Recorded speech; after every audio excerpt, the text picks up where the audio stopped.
Kuz faslida qaysi mavsumiy meva-sabzavotlar ozishga yordam beradi? Kuz fasli ozish uchun va organizmni detoks qilib tozalab olish uchun eng yaxshi fasl hisoblanadi.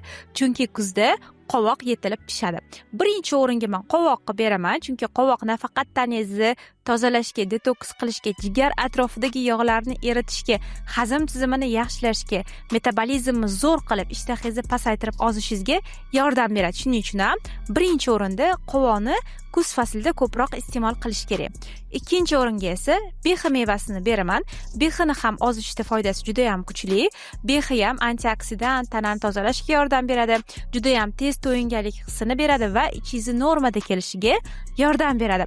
Uchinchi o'ringa esa anor mevasini kiritaman. Anor ham ozishga ham yordam beradi. Gemoglobiningizni ko'taradi va antioksidant hisoblanadi. To'rtinchi o'ringa esa xurmo mevasini beraman. Xurmo mevasi ham juda ham foydali, to'yimli va kaloriyasi baland.